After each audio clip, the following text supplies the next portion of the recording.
IL টি-20 লিগে মাত্র 7 ম্যাচেই সবাইকে ছাড়িয়ে গেছেন মুস্তাফিজুর রহমান। পেছনে ফেলেছেন তার চেয়ে বেশি ম্যাচ খেলা ডেভিড উইলিস, স্যাম কারেন কিংবা আন্দ্রে রাসেলদের মতো বোলারদের 2 ওভার হ্যাটট্রিক সহ বল হাতে দুর্দান্ত সময় পার করেছেন কাটার মাস্টার। দুবাই ক্যাপিটালসের জার্সিতে আইএল টি-20 লিগে অভিষেক আসরে ফিজের এমন রাজত্ব নিয়ে বিস্তারিত জানবো রিপোর্ট।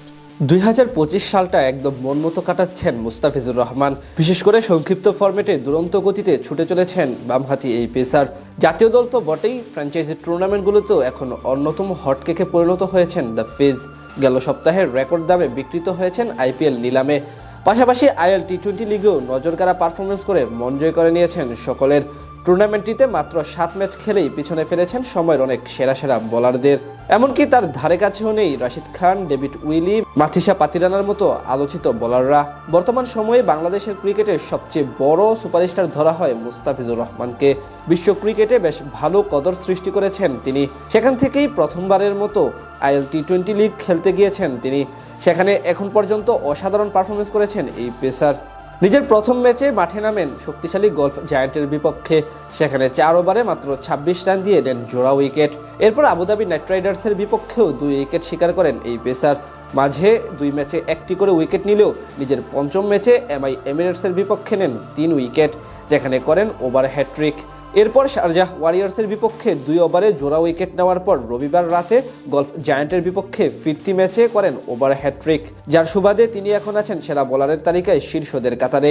এবার আইএল টি-20 লিগে 8 ম্যাচে 11 উইকেট নিয়ে পঞ্চম সর্বাধিক উইকেট সংগ্রাহক তালিকার 5 নম্বরে আছেন আফগানিস্তানের লেগ স্পিনার নূর আহমেদ। তার উপরে আছেন অজয় কুমার। 8 ম্যাচে তিনি নিয়েছেন 12 উইকেট। আর 3-এ থাকা ডেজার্ট ভাইপার্সের বোলার খুজিমা তানভীর নিয়েছেন 13 উইকেট। অন্যদিকে এদের সবার চেয়ে 1 ম্যাচ কম খেলে 14 উইকেট শিকার করে আইএল টি-20 লিগে সেরা বোলার তালিকায় 2 নম্বরে আছেন মুস্তাফিজুর রহমান, যেখানে তার বোলিং গড় মাত্র 14.71 এবং ইকোনমি রেট 8-এর চেয়ে একটু বেশি।